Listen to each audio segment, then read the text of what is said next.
Hello, greetings. This is Gilles Monsieur. I'm called to come back to you to continue this discussion about the essential process of ascension. I come to you as friend and guide to inspire, to reinforce, to assist. I hope those messages will be of interest to you. I'm going to pull a few cards, discuss a few ideas, and the painting behind me is a painting on astronomy. It's one of the first of that series. It talks about all some of the major planets that are influencing the Earth collective. So they are very significant paintings. And so let us see what. So in the past we had the request. It means we have made those requests. We have called on certain things into our life, and so now we have to be ready. We need to prepare ourselves to receive them. And the situation is the same as the French card. I mixed the card. There are 78, and the same cards are coming up in the picture, which is kind of like. And it is this magnificent card of abundance. We need to let abundance flow, abundance of joy, because we're always abundance. We can be abundant in fear, abundant in lack, abundant in something. There's always an abundance. So we may as well make this abundance about abundance of love, an abundance of joy, an abundance of money, an abundance of opportunity, an abundance of creative inspiration, an abundance of friends, an abundance of. So it is important to focus on those abundance and activate those flows, for abundance are flows. The problem with most of the financial system is that money, there is like those dams everywhere that are all the flows are being prevented from flowing. For once we move into a flow, we'll discover that everything works, everything functions perfectly for everyone. There is enough of the flow to quench the thirst of everyone. It is just some people have decided, no, I can't be happy if those people have what they need. It's like, so, but we're moving into a state of change, and so follow your intuition. This is really what's coming up. We're activating those two parts of our brain, which is the intuitive and the logical. They're going to fuse and accelerate the process of evolution through the activation of the cerebellum, which will give us a greater access to the psychic realm and powers. What we are working on right now is the healing. We are healing certain parts of ourselves that are still needs require attention. And so just be kind to yourself. Just don't judge yourself for whatever passed, but understand there is a need for change. And so accept the change and the transformation, knowing that something will replace whatever we leave behind. Something better will replace it. And so what will be the outcome is trust. Trust, the card of trust. And so you can trust. The more we trust, the easier things flow, for it is our doubts that slow down this whole process. And so I wanted to say that once I talk a lot about spirituality, but this is the point of those messages in many sense. And so it means that what I want to say is that when we envision any one person that could be atheist, for instance, I was an atheist, and then one day I realized that life could not exist without a supreme creator intelligence that makes the whole program work. And so from which points, at which any point you realize of that possibility that God could exist, it is like you recognize that God exists, God recognizes you. And so it is an awakening. We can, once God revealed itself to us in whichever form, we cannot deny it. However, it is, when it comes to proving it, it's very, it is not made to be proven to others, because the whole point of the program is that we may discover that by ourselves, within ourselves, in our own unique way. That's what contributes to the process of evolution of the God self in the universe. And so it is important to understand that once we believe, once we know that the life is come from a great source that is eternal and finite, immortal, and all wise, all loving, we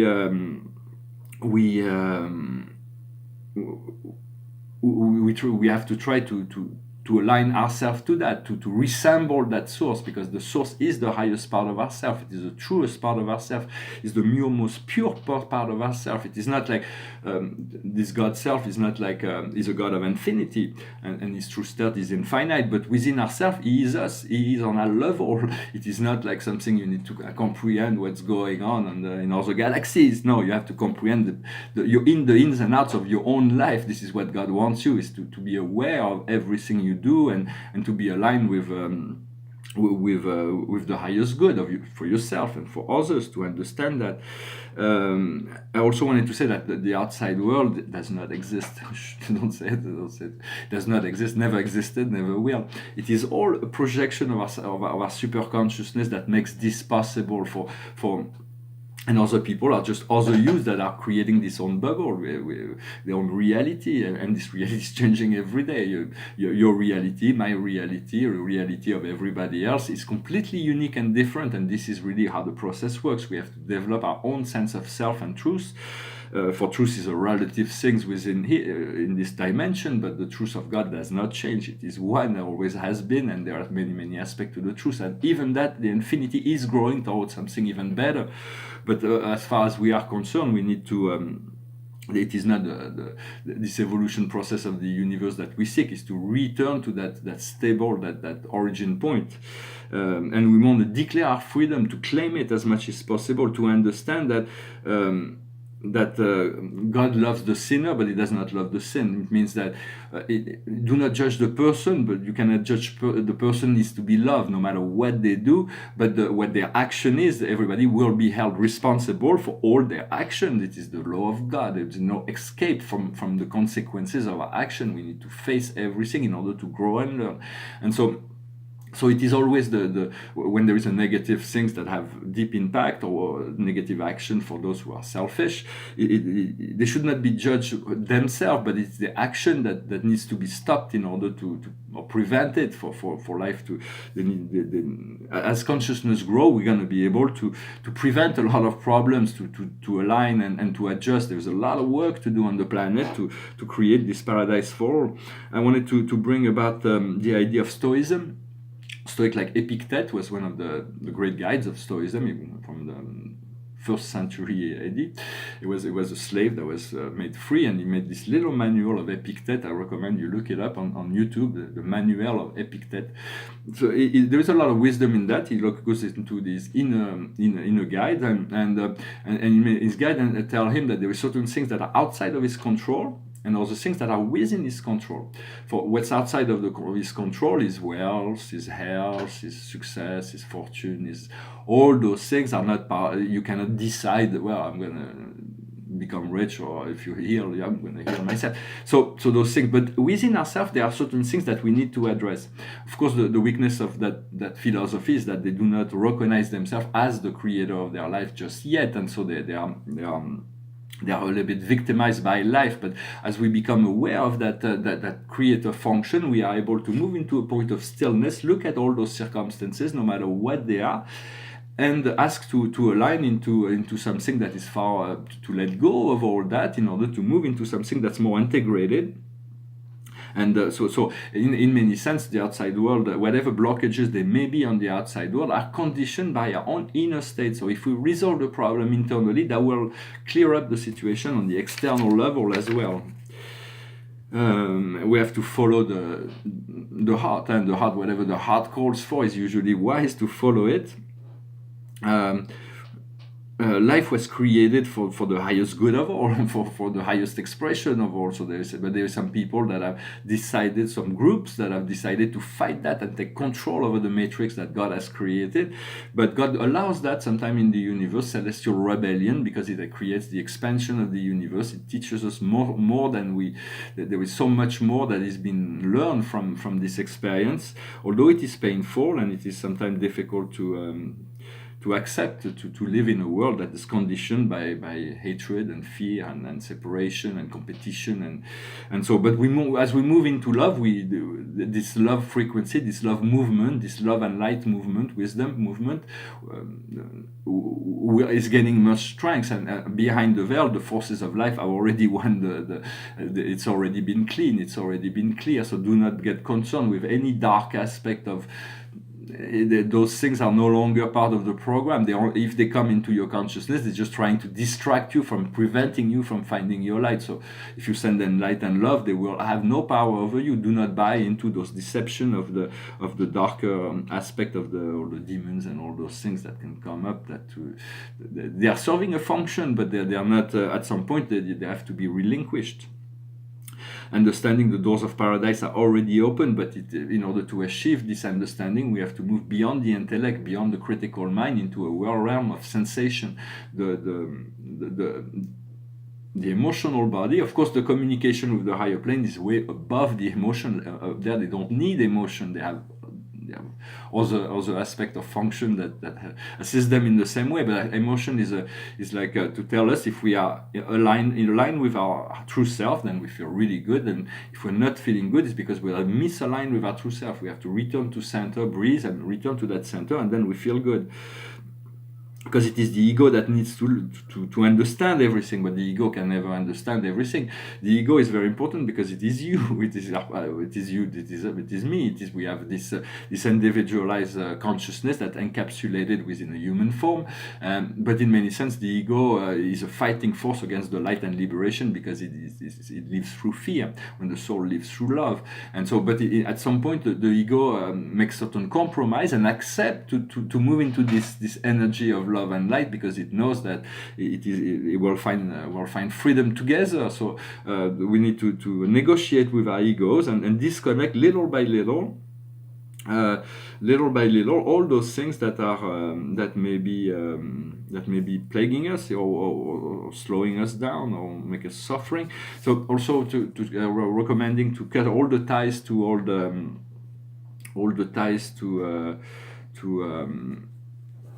to all beings, to let them free, so you can, or except to God. But if you, in order to do that, you may call on the Archangel Michael and give him permission to cut those ties for you through a meditation or ceremonial or whichever way it works. But to allow to give him permission to the Archangel Michael to come with his sword and cut out all those ties. And so this will definitely create some space, will release some stress in some sense. Did I pull some card with the Akash? I'm not really sure. I'm going to do it. The highest wisdom for us today is wisdom. That should be kind of funny. What we need to understand is living or traveling. We are finished with a song that speaks about that. It's funny. What we need to do is the knighthoods. We need to be firm in relationship to our own principle, not to stick to that, to what is true to ourselves, and also the knighthood is about this power of defending the weak. It's a noble cause. The true knights were involved in. They were seeking to be noble in their action. And the outcome is a birth, is a baby. It's like so being reborn in spirit. There is a death of consciousness. Once the death of consciousness has happened, a new birth can happen. For life can never stand still, and so it is an eternal cycle, an eternal circle. And so that's basically what I wanted to address today. Yes, I wanted to say that I recommended that sometimes we want to move beyond intellect, beyond the ego, beyond the critical mind, in order to move into this realm of love and peace. And for that, we need to really cultivate that inner temple where we are at peace inside of us, not being disturbed with all those things But in many sense, how do we connect to joy and love? This is when we are mentally inside a mental process.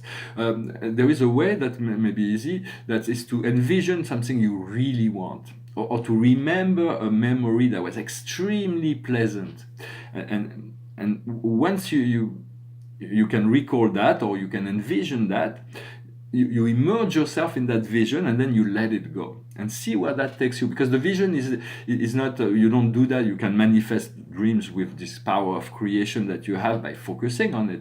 So it is important. But in this exercise, it is more about connecting to something that makes you feel really good, letting go of the vision, letting go of the idea, and sticking within the feeling, and then seeing where the feeling leads you, where the feeling takes you.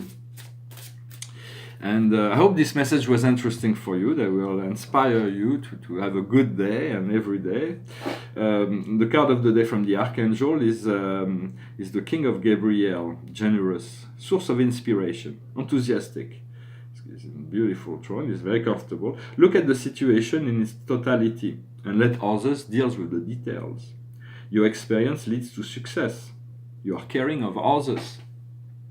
So it's good to keep things in balance, but to see yourself as a benefactor to life, to be a positive force within life, to inspire life. So to be free to explore also your life, and in a way that is we have to the more we are able to let go of the past, the more we are able to create a new future as we follow, we trust this inner this greater force that can move through us as we allow ourselves to be a clear vessel for it. I'm going to finish with a song, just to finish in music. It's about traveling, although it's we don't really need to. It's part of there are many travels that we do not need to do physically. We can connect with those energies, but sometimes traveling is. Well, anyway, I'm going to finish with this song. It's a song from John Denver, I believe. All my bags are packed, I'm ready to go. I'm standing here outside your door. I hate to wake you up to say goodbye, but the dawn is breaking, it's early morning. The taxi's waiting, it's blowing his horn.